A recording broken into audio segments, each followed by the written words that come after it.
It began yesterday at 1:30pm in the Marquee with the NCR warm-up team, the kids from Newport Saints FC, and Charity of the Day, the Motor Neuron Disease Association, and the Euroquest Disco. 2pm in Hospitality with me, Lamsie. Tell you more later. 3pm in the Compy with Stephen, Chris and Luke. Right here, we are live at the Neon right now. This is all new Look Back in Amber. Broadcasting in digital stereo, online, on your mobile phone, and on your home devices. Right here, right now. Newport City Radio. For the next 45 minutes plus, it's absolutely Casey on Newport City Radio, and I'm back in my rightful position on my chair. How dare you? I know, get out of my seat. Stealing my spot as host of the award-winning official podcast of Newport County AOC. Thank you, Luke, for covering last weekend. Stephen as well. pleasure. Cheers, guys. All right, let's get into business then. So, Tranmere with the visitors. Stephen, how were they doing before they visited Rodney Parade? Yeah, hi there. Yes, Tranmere were unbeaten in their previous two matches after a draw at Hartlepool and a win against Gillingham. They failed to win their first two matches. Tranmere were yet to win away. They've drawn one and lost one, and Tranmere one win in the last four versus Newport County, and the last one in Newport in April 1988. What a great team to play at the right time, hopefully. You know what happened, but Luke, tell me about Newport County. How did they line up yesterday afternoon? Yeah, good afternoon, everyone. Yesterday, Newport County lined up with Nick Townsend in goal. Back to James Clark, Declan Drysdale came back after a one-match ban on Mickey Demetriou. Aaron Lewis and Cameron Norman, who is back at the right wing back position after he covered at centre-back on Tuesday night. James Waite, Scott Bennett and Nathan Welsh, who had his first league start, was the three midfielders, Omar Bogle and the new boy Thierry Neves, not Thierry Henry, Thierry Neves up front. It'll do, that's fine. We'll find out more about what we thought of the game after we've actually heard what happened. This is Stephen Chris from yesterday afternoon. Good afternoon. Newport County did the double over Tranmere Rovers last season with two victories, as both sides had similar campaigns. The two were flying in the top three of League Two in the early months of 2022, but both campaigns drifted and petered out, and in the end neither club reached the playoffs. And it's been a similar tale for these sides in recent years as well, with Newport County's two playoff reaching campaigns coinciding with those of Tranmere Rovers. And of course Rovers beat County at Wembley in 2019 with that late winner in extra time. So with the sun beating down on Rodney Parade, it's Chris Chappell here on commentary, alongside our regular man of words, Stephen Howard. Yeah, great to be here, Chris, to have ringside seats for this contest. Newport County made a rocky start this season. James Roby's had to roll with the punches on times. And Tranmere have pulled themselves up from the canvas after a bit of a bad start this season. I wonder if it'll be a knockout blow for James Roby if Newport lose today. Ball's found its way through to Hemmings, and a good block from Townsend, who stayed upright. And it was hit straight at him from around the penalty spot. Another let-off for County in the first quarter of an hour. Just a straight ball through the middle, bounced through the defence, and Hemmings was there with a clean shot at goal, and Townsend did his job and kept it out.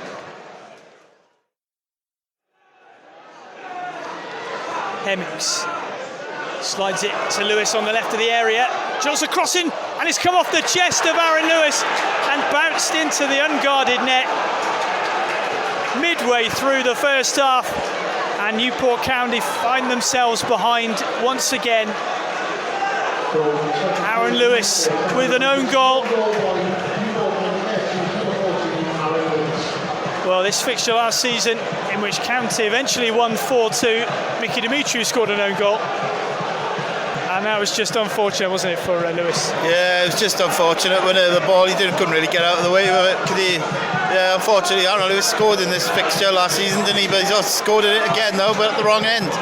But yeah, I just thought it was a quiet moment in the game there, and Tranmere have just managed to get themselves in front from nowhere. Waite squares it to Bennett, centre circle, out to Neves on the left wing. Two defenders to take on. Goes for the byline and goes infield and goes for goal himself, and it ricochets back. Mariah Welsh, and his side puts the ball into the bottom of the Tranmere Rovers net. Keeper beaten with the side-footed effort, and Newport County are level just 6 minutes after going behind here at Rodney Parade. Newport 1, Tranmere 1, and a first Exiles goal for Nathan and Mariah Welsh. Yeah, another really good move on that left-hand side. Fair play to Nevers, he didn't give it up, did he? The ball fell to Mariah Welsh, cool as a cucumber, slots it away. Brilliant. Good to get back in the game, it's exactly what they needed. Bogle on the edge of the area, and there's a trip inside the penalty area, and the referee points to the spot after what seemed like an eternity. James Clark was up in a very extraordinary position, almost in the right wing's position there. It looked like a cleared shot from the defender. Tom Neal gave himself a few seconds to think about it. And it's a penalty for County. That he's taking his time, wasn't he? Maybe check with the linesman, maybe. So with 8 minutes of the first half to go, Newport County level at 1-1, have a penalty. It's Omar Bogle, left-footed, and he sends the keeper the wrong way to make it 2-1 to the Exiles here on home soil. They had to come from behind in midweek just to get level against Salford, but they've done so to take the lead here against Tranmere Rovers, and it's a third goal of the season for Omar Bogle. Well, he got 6 in the entirety of last season, and he's already on 3 for this campaign. Yeah, brilliant. I think this is one of his best starts to a season, scoring that he's made, I think, since he was in the National League, I think it was. Yeah, I had a feeling Mickey Dimitri might have fancied it, but I think he's in such a red-hot scoring form. There was nobody else to take it, really, there. And luckily he placed it, beat the keeper, and now Newport are in front, which is something they're not used to being this season, so this should be interesting.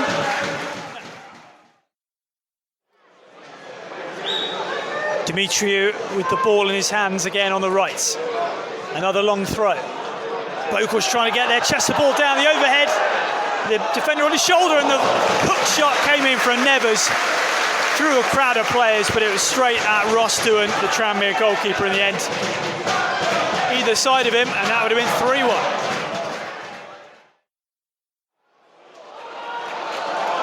On ball, great takedown by Bogle inside the box now, onto his left foot, falls over, and then Waite, following in behind, knocks the ball over the bar.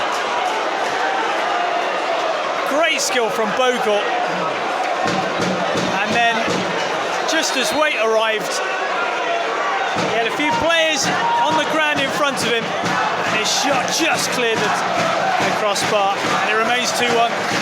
Yeah, it was a brilliant run by Bogle, wasn't it? I thought maybe he was brought down, but James Waite should have showed a bit more composure there. That would have probably put the game out of Tranmere's reach. Played over the top, and Bogle latches onto a great first touch again on the left foot, onto the right side, and the shot is tipped away by Ross Doohan in the Tranmere goal. Superb play. Picked it up on the left-hand side of the area with another fine touch. Switch feet and a good save. His close control have been superb in this game, hasn't there? And he's unfortunate there not to get another goal. Mickey Dimitri there. Loads of players flocking forward for this delivery from the left-hand side. In comes the throw. Flick on along the 6-yard box. Bogle's shot is blocked. Collins, it's a good save from the goalkeeper. And then Norman clipped, and the referee listens to his assistant on the right-hand side, who had a good view of it and said that there was no contact and no penalty.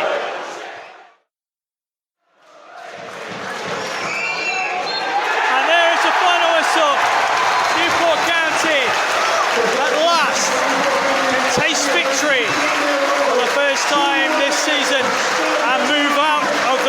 clinching places in the early League 2 table to draw level with their opponents Tranmere Rovers on 4 points.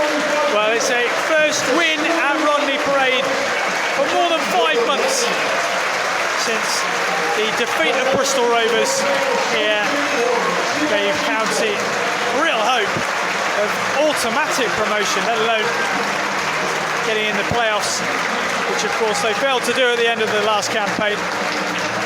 It ends a club record run of 7 consecutive home league defeats. And all the goals came in the first half after an own goal from Aaron Lewis put them 1-0 down. The loan signings that have sparkled since their arrival. The new man Thierry Nevers with a superb run down the left. And eventually Nathan Welsh, who side-footed home from just inside the box, and then a penalty 7 minutes before the break after James Carter was fouled. Omar Bogle made no mistake for his 3rd goal of the season, and after that they did everything they needed to see out the victory, and it ends here. Very happy Rodney Parade. Newport County 2, Tranmere Rovers 1. Thanks to Stephen and Chris. If you were there yesterday afternoon, I think we know how you feel, and we'll have a little chat about that in a couple of minutes. Let's probably speak to the most relieved man in Rodney Parade, James Robury. Just delighted with what we've done today. For me, it's been a long time coming, and I'll probably get critics for it, and I'm sure I have been. But with regards to what we're trying to do and what we're trying to achieve, we're getting closer to what we're trying to do. What wasn't always the perfect performance, but elements were so much better than Tuesday. And look, see this season for me, the worst half of football we've had is Salford, and I take responsibility for that as the football manager. But today I'm just proud of the group. I'm proud of this football club in how we come together through slight bit of adversity.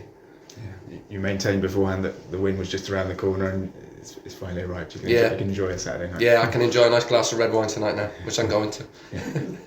And you showed great response to unfortunate own goal to go behind as well. Yeah, I think there's 3 own goals we scored this season now, so something that we need to look at, and it's just a little bit of nerves around that, I think, at times for us, because the lads want to do so well, and they want to do so well for the supporters and for the football club.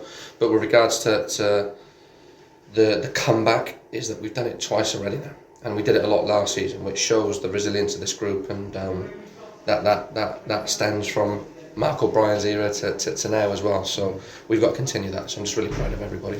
Nearly a 4th own goal from Mickey in the second half. Yeah, let's not talk about that though. Heart in the mouth there.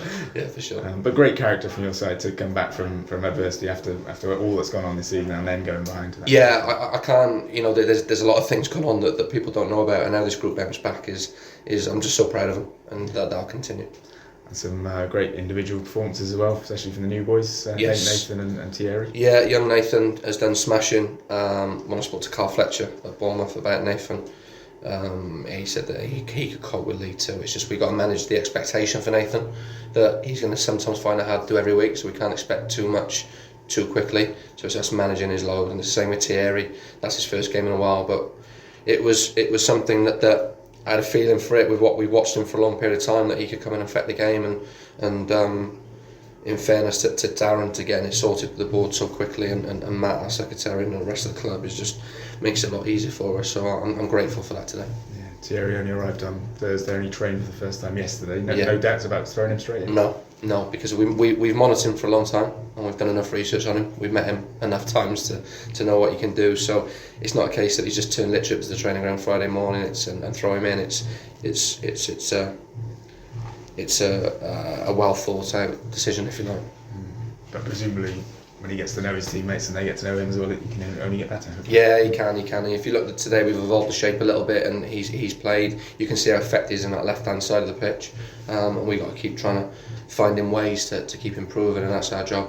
Yeah, 2-1 at the break. Do you feel that you should have got more in the second half? Yeah, I felt as though we should have had another penalty, and then obviously James is disappointed when he's come off and he's apologised to me. I said, you don't need to apologise, but you haven't done it on purpose. And it's the same with the rest of the lads when they make mistakes. But we felt as though we could have been 3 or 4-1 up, and it was similar to last year. And okay, they've had one real chance at the end, second half. And I think I think to remember here as well, you can't underestimate the factor of each half, and what I mean by that is that wind is so strong, and I think you can see that and how it affects the game, and we need to be mindful of that a little bit more. Nathan seemed to be, he had an ice pack on his leg at the end. Was that just a precaution? Yeah. Precaution. He was feeling a bit tight in there, so we managed it and took him off. And I thought all the subs who came on today did terrific as well. Thierry, was that just tiredness? Yeah, it's just we run live GPS data on the side, so we have to be mindful of the fact that his numbers, like Lewis Collins, are really, really high, so they become exposed to high amount of injury, so we had to manage him with that. So that was the other reason as well. Is that what they call the red zones? The red zones, yeah, red flags. Thierry offers something different in the attack, doesn't he? Yeah, he does. And when he pulls out to wide areas, he's got the ability to dribble 1v1 and take on players. It's something that adds to us. It's just a really good dimension on our front line. I'm really excited by it, and hopefully we can build on it. Now you have the first win. Are you confident now that run you were talking about on Tuesday night is going to come? Yeah, I hope so. It's not through a lack of effort from myself, my staff, my players, from the football club. We all want to do well, and we got to continue to do that. I think we just got to go now game to game. I'm going to enjoy my night tonight. I'm going to have a nice glass of red wine, and then I'm going to focus on Portsmouth tomorrow, and then we go to Harrogate, and then we got the next Exeter, so on and so forth. So we'll just focus on that. Talk to me about the fans today. They were the 12th man again, weren't they? It's something that it gives me goosebumps now thinking about it. I said in my press interview, and I'm not meant to be cheesy and corny, and it's genuine when I say it, is that what they mean to us and what they do for us, and it's no better feeling when you see them celebrate at the end with a win, and we need them behind us all the time, because we're going to have some rough patches and we're going to need them.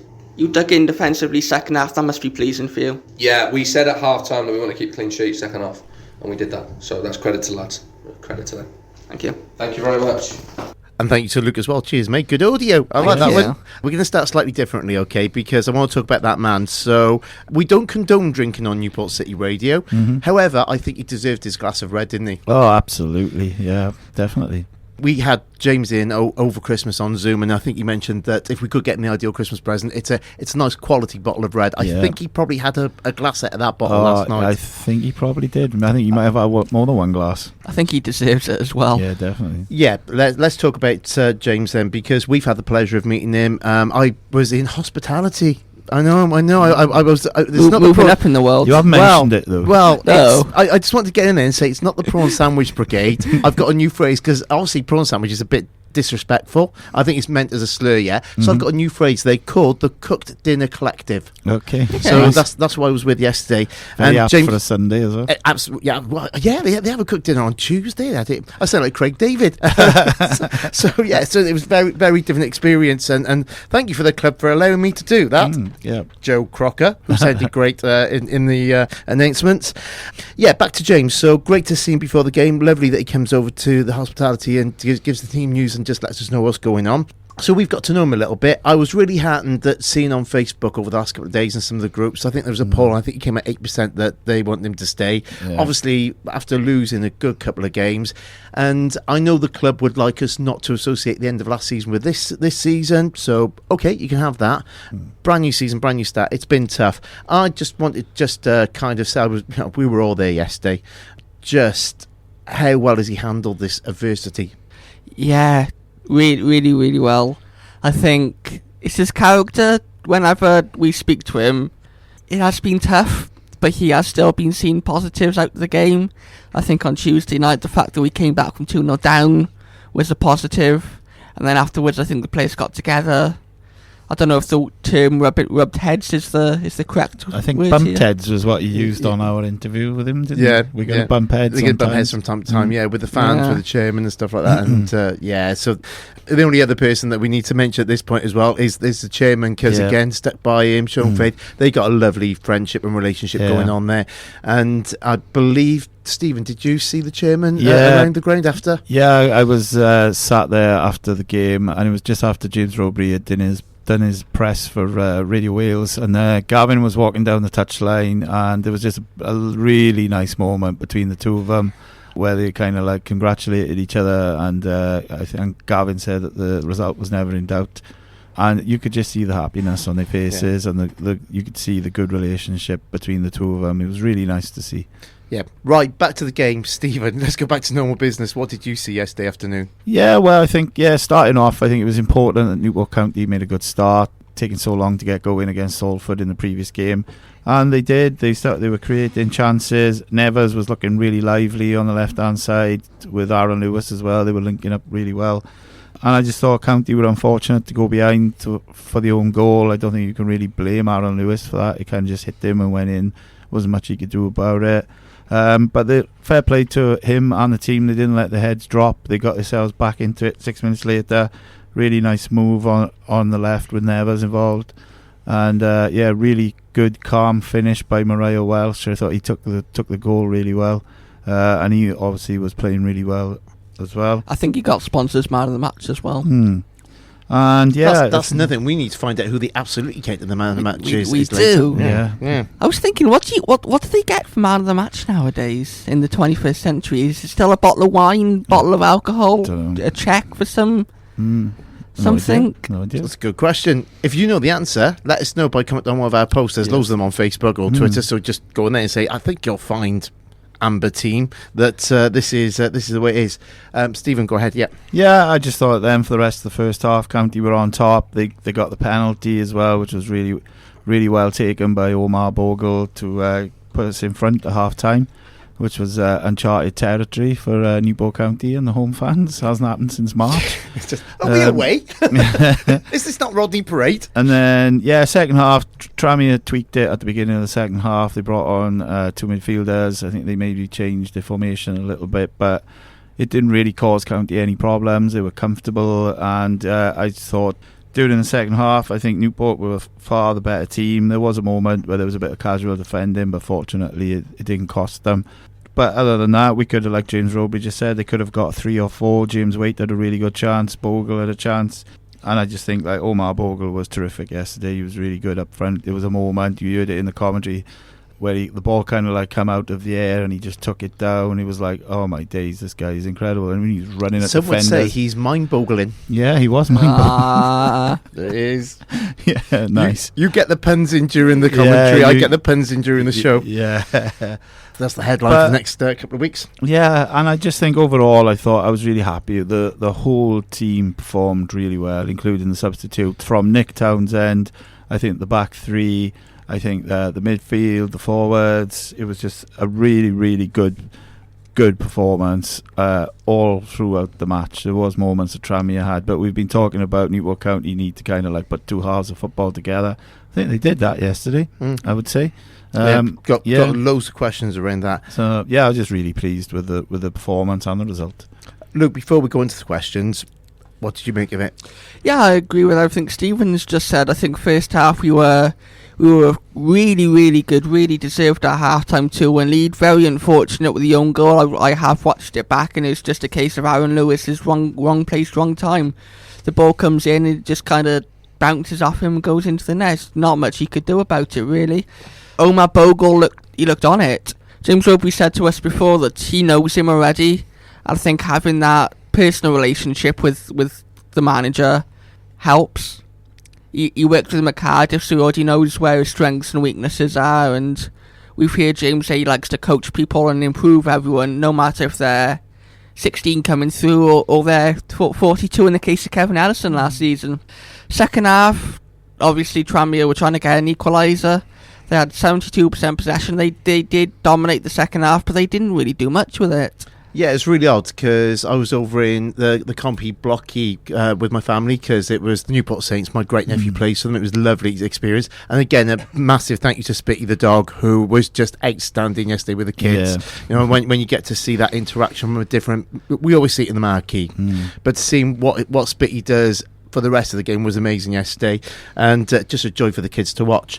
I travelled more distance around Rodney Parade yesterday than ever before. I think my step count before I went DJing last night was about 117%. Did you have your own GPS counter on? I did. So you know, see how many miles that you did? Did you do more than Mariah Welsh? I think so, yeah. I think I had to have an ice pack on later because James was a bit worried about my fitness and condition, rightly so.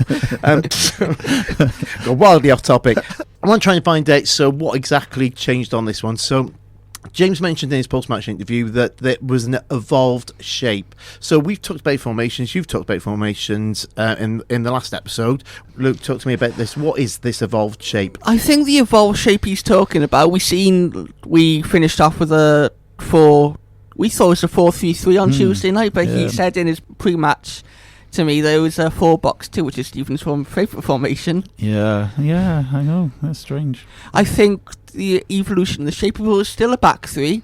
I think Thierry Nevers, though, because he can play anywhere along the front three, he kind of kept drifting out into the left-hand side and picked the ball up in the channel, which is quality. And then you have Aaron Lewis as well, who's also quality in behind then. So that link-up play worked really well. Mariah Welsh seemed to be getting a little bit more forward with Scott Bennett sitting just in behind, so it was like a 1 with the Bennett and then 2 with Waite and Mariah Welsh. Is more of your Azaz and Cooper from last season, the two with the license. Two number 10s almost. Like license to thrill. All in all, it feels that, for taking James at his word, what he wanted to do was just stick to his guns. He's the manager of Newport County. He knows what he wants to do. He's got a philosophy. He's built on this through. As if you listen back to when James and Gavin came in, they've had this whole pre-season where the team have got to know each other, and it just feels that even in adversity, which there's been a lot of, this guy's carried it really, really well, and it just seems that he's been right. Yeah. Or am I wrong? No, I think, he deserves a lot of credit. I was so pleased for him yesterday. There was a really nice moment towards the end of the game where the fans were chanting his name. He turned around and he gave him a round of applause. And you could see what it meant to him. And it does mean a lot to him. And he's spoken about how much he and the players care. But I think you're right. You've got to admire him for sticking to his principles, because he believes in those principles. He believes that they're going to be successful playing that way. Even though there's been adversity, he's stuck with it, and now he's starting to see the fruits of that. All I've been at, and I don't want to turn this into a James Robury worshipping session, but it is, and we are. I just want people to go back and listen to the previous episode of Look Back Now, but the special editions where James has been either on his own or the 2 times he's been in with Gavin, and hear the real human. And his family was there yesterday, and what a moment for them as well.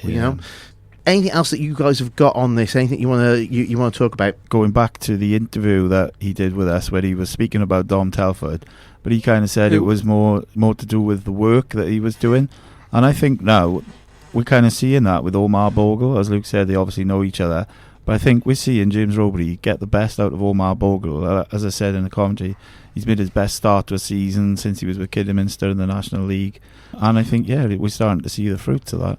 He's looked sharp and looked lively. It's helped that he's had Zanzalo alongside him, who they've built up a bit of a relationship, and now he has Thierry Nevers. We had Nathan Mariah Welsh for press yesterday after the game. He was our player that we had, and he said that Omar is like the big brother role to them. But he said that Omar Bogle is like the big brother to them, because obviously it's their first loan for both of them, and it's nice to have that older, experienced player to look after you. So I think the more that they work together, and I think the better it'll become. So in summary then, it looks like the philosophy is obviously going to stay the same. The style of play is kind of going to stay the same depending on the opponent, and a little bit of evolution, which is what he said in terms of shape for that game. I think we need to find out the reason why Newport County won yesterday. So is it because my family were there? And because I was the star of hospitality. Almost fell off the step at one point in front of Robbie Wilmot. That was a cool moment. Me and Luke have got to leave the studio because there's not enough room with Lamsie's head in you. I patted the cooked in the collective, mate. Get out of my way. Why do we never get cooked in on a Sunday? What's going on these days? Is it because Chris Kerwin from the Argos wasn't there? Well, there was no Chris Kerwin, and there was the Rob Phillips there. His first game of the season. It's his first win. See, and we were all there. So there you go. That says you everything. But was it Mark O'Brien's team talk? Tell me more about that. Yeah, well, I was listening to Radio Wales last night, and we knocked them down. We've got to build them back up again now. Yeah, love you, Radio Wales. Mark O'Brien, apparently he did a team talk before the match. So I think that's a really good move by James Robury to get Obi in to kind of like inspire the players. So it's really interesting, and he was brilliant on the radio after the match as well. It's all happy today, isn't it? I like it. Talking of happy, make sure you get to the Neon on Monday, September the 12th. Welsh legend John Hartson is going to be in this building with a bit of a talk. Your questions and his answers. Make sure you get your tickets now at theneon.co.uk. Right here, right now. Newport City Radio. This episode, for my talking point, I'm going to ask the question, is this a watershed moment for Newport County? As I believe that we have maybe hit a turning point in the season. So I'm going to throw the question over to Luke first. Yes, I believe it is, and I think James Roby believes it is as well. He said in his post-match, as we heard earlier, and he said on Tuesday night that when the first one arrives, which it has, he's confident that we'll go on a run now. I think Tuesday could be key. I know it's a league above. Even more reason to go out and trying to get a win. I dare say we'll talk about Portsmouth later on in the show, but Tuesday will be a very important night. If we can win, that's 2 home wins in a row.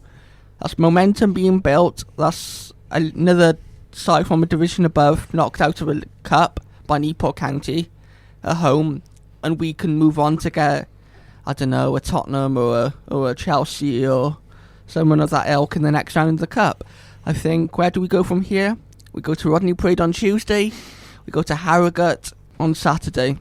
If we can get a result at Harrogate, then I think that will be important. Yeah, there's a couple of reasons why I ask this question. Because I think what was so big about yesterday, it was the first win. It ended the run of home games without a win. It was our worst start to a season.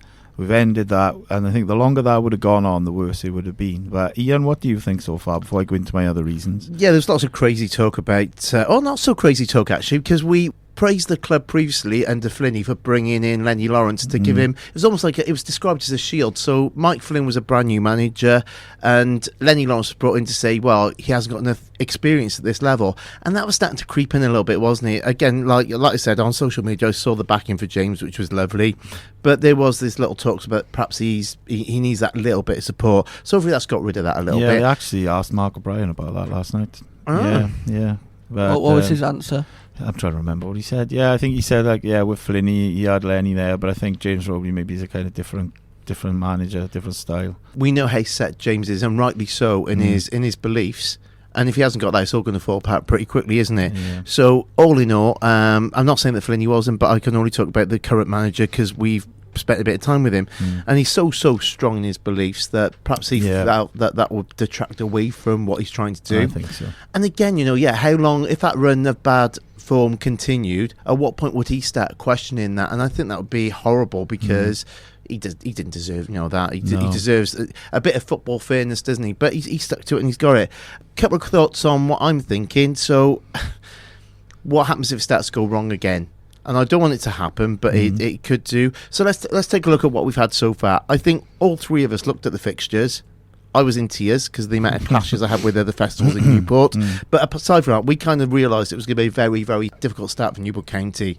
Did we expect Tranmere to be the one where we could turn it around? Because I think I did. Yeah, we got 2 good results against them last season, didn't we? And and I think it's just something about Tranmere coming to Rodney Parade. We seem to have the better of them.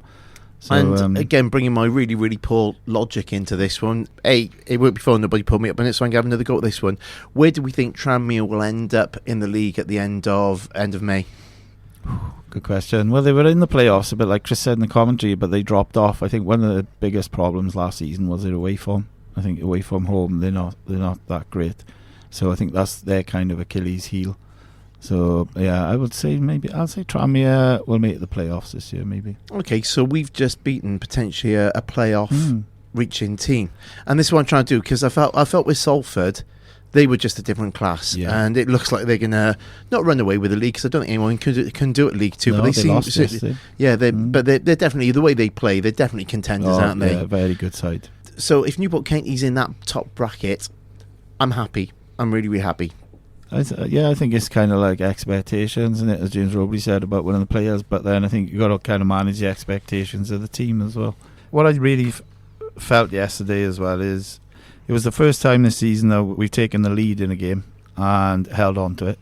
We have not done that since Bristol Rovers in March. That was one of our Achilles heels from last season, was giving teams a head start, and I think we spoke about it before on the show, didn't we? We've got to stop doing that, because we're not going to get out of jail every time. Yeah, I've been the voice that says, I want to get rid of this we fight to the end sort of thing. Yeah. We've almost got a new title now, Comeback Kings. Yeah, we are. That's yeah. like a Sabian song. Oh, We'll have to cool. have that. Plug for the indie show. We'll have to have that on Wednesday. We'll get Tinty to do a brand new version of it as well. Absolutely. Yes. Newport Katie, Yep. the Comeback Kings. And I think what we've got at the moment now is I think we've got the ingredients for success now. I think the back three, he's got to go with Clark, Drysdale and Dimitri from now on, because I was really impressed with all three of those yesterday. Nick Townsend is definitely the number one. I think the midfield with Bennett and the two youngsters was really good. Norman and Aaron Lewis on the wings, and then the two up front. I think maybe you could change. After yesterday's, I would definitely not change Thierry Nevers now. I think he's got to be starting in the first team. With the midfield as well, you just mentioned about Mariah Welsh and Waite being young. They have Scott Bennett behind them, don't they, who can kind of talk them and coach them through the game. Yeah, I thought Bennett kind of like, he just sat in front of the back three yesterday, didn't he? And that's kind of like his role. And I thought even he's come in for a lot of stick recently, but he was outstanding yesterday. Yeah, I thought the whole midfield worked really, really well yesterday. Yeah. Have we finally found the right balance in midfield? Because we've had Bowen in there, we've had a few different players, Will Digg, Wilmot. Yeah, I was thinking about it earlier or last night. I was thinking like, what would have happened if we didn't have those injuries to Wilmot, Will Digg, Zanza? Would we have gone for these two players? So probably not. Yeah, they were on the radar, but maybe not the radar for now. Yeah. Yeah, it just seems that everything was good yesterday. The back three was settled. I know, like, the bizarre stats for the second half that you pulled out, Luke, because I was at the end and it felt like Newport County were really dominating the Block E. It just felt that they were playing right in front of me. It was great, but they just seemed to defend really well. And it didn't feel that they went to, as we've criticised other teams of doing, dark arts. No. It seemed that they still played football. Yeah. I enjoyed it. I loved it. Next up at the Neon. So as of tomorrow, Monday the 22nd, it's the Neon Kids Play Days. They're starting right here in this building. £6 per child. Open from 11 a.m. until 5 p.m. daily. Book on the Neon website or call the box office on 533 666. Right here. Right here. Right now. Right now. Newport City Radio. So for my talking point this week, I want to talk about the two new players that we've signed over the past week, Nathan Mariah Welsh and Thierry Nevers, who I think two of them outstanding yesterday. Nathan Mariah Welsh got man of the match, but who was absolutely County's man of the match? Because you forgot this. I did. I got so carried away in all the remembered. excitement of it. Stephen, talk to me about the new boys whilst I get the stats up. Yeah, well, I think what Mariah Welsh has brought into that midfield, he impressed in his cameo on Tuesday night against Salford. But what he does is, I think, like we just spoke about, you've got Scott Bennett dropping deep, and then you had him and James Waite, who I thought both of those players were terrific yesterday. Despite James Waite missing a sitter and maybe a couple of wayward passes, but it's not perfect. But I think Mariah Welsh brings energy. He does both sides of the game really well. He's not afraid to get in there and make tackles and defend, but he's also really, really good going forward. He gives us a lot of creativity and energy, which was maybe missing with Aaron Wildig and Sam Bowen.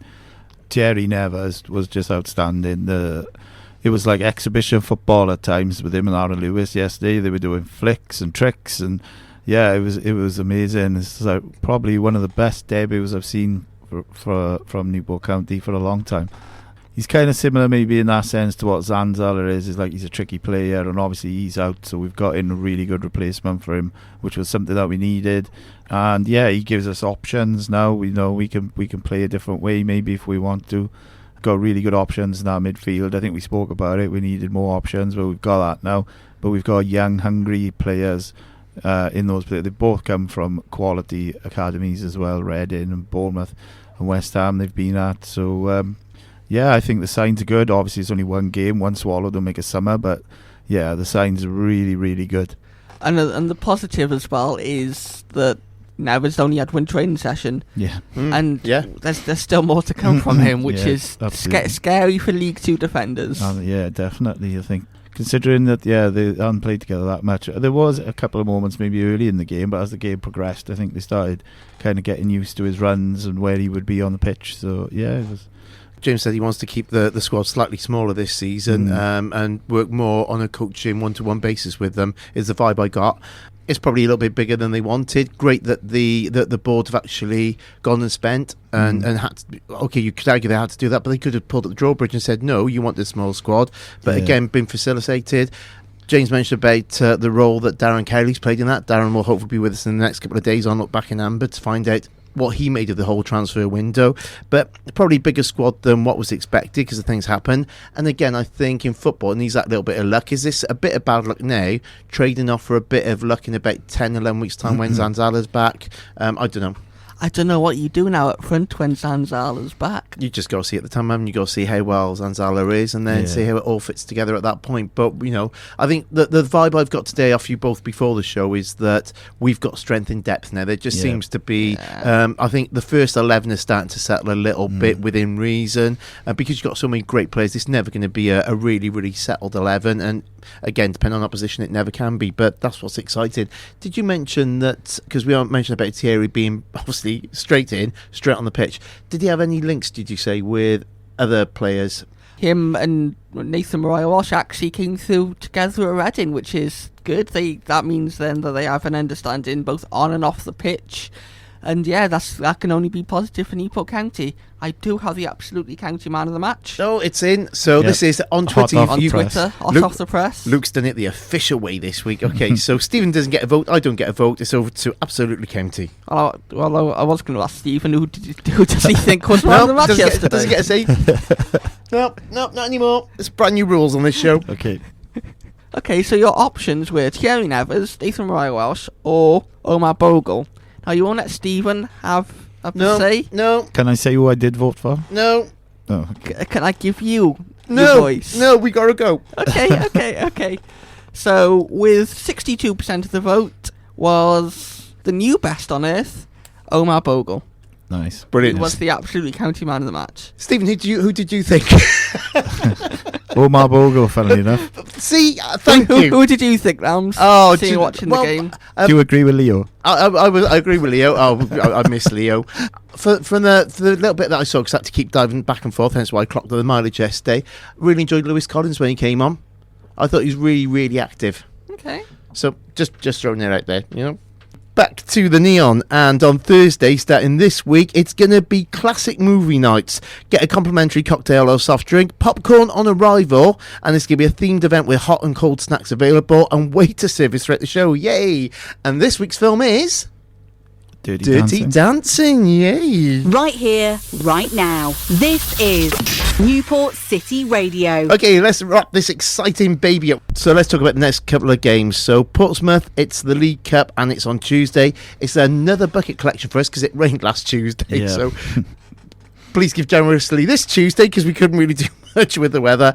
And the Request Disco in the marquee with the warm-up team. We're not going to do score predictions for this one, but just have a quick chat about it. Look, how are you feeling about Portsmouth? I'm feeling a bit positive. I know they've had a really good start to the season. I dare say Stephen has the stats to back up their good start to the season. There's buzz around the club at the moment. We won on Saturday. We want to try and keep momentum going. He said he's going to make changes. Last time he did that against Luton in the League Cup, we ended up winning 3-2. I'm going to say 2-1. I reckon we'll win again. But go on then. Oh, sorry, 2-1. We'd rebel anyway. We won't do what you tell me. I leave you two for one episode, then I come back and look what happens. I don't know. Stephen, so what's your score prediction? Well, I'm a little bit worried about this one. Portsmouth unbeaten in League One at the moment. Yeah, they've scored 12 goals, only conceded 2 in the last 3 games. They beat Cardiff City 3-0 in the last round. I'm a little bit worried about this one, to be honest. But I'll take a really good performance, even if the result doesn't go away. Okay, so then back to league action on Saturday, the 27th of August. We're away to Harrogate. So, Luke, give us your score and the reason why. 2-0 because Newport County are the best team on planet Earth. Cool. Any scorers on that one? Who's going to get the goals? Omar Bogle and Thierry Nevers. Okay, I like it. One apiece. Yeah. Stephen? Well, I'm going to go big. I think we're going to beat them 3-1. That's what I meant to ask as well. We were talking the way through last season. We really felt that, basically from Mark O'Brien, I think it came from, or maybe the season before, that there was going to be this big moment where County were going to beat a team 7-0. Why are we not feeling that at the moment? Oh, that's early days, yeah. It's early days. Yeah. Okay. Just wondering. Okay. And then back at home on the 3rd of September, lots happening on that day. Apparently there's something going on with a wrestling match at the Neon. At the Principality Stadium, right. actually. It's other wrestling. Okay. Other wrestling. So there's that one there. And it's Pride in the Port that day as well. Grimsby at the visitors. Jack Perrott will be playing the marquee. Oh, nice. Yes. Nice. And let's get your score predictions. Again, Luke, coming to you first. What's your score, a prediction, and why? I'm going to go even bigger and say 3-0. I think Omar Bogu's played for Grimsby. I think he had a really, really good spell there, and I think he's going to come back to haunt his old side, and I think he's going to get a hat-trick, because he is the best on earth. Boom. Okay, yeah. No, you can't mention it again, because that would be a hat-trick itself, so you're not allowed to use best on earth again. Yeah. Stephen. You just did. You didn't know. Grimsby, we beat them 2-0 away and 1-0 at home last year, so I'll go for a 2-0 win at home. Okay, 2-0 at home. The next look back in amber will be on Sunday, the 4th of September, the day after that one. I'm off to have a management meeting with Luke and Stephen to discipline them on their bad behaviour today. If you'd like me to send any words to them to put them right, let me know on Facebook or Twitter and Instagram. We're reading those messages now, and we will catch you on the next one on September the 4th. Broadcasting in digital stereo, online, on your mobile phone and on your home devices. Right here, right now. Newport City Radio.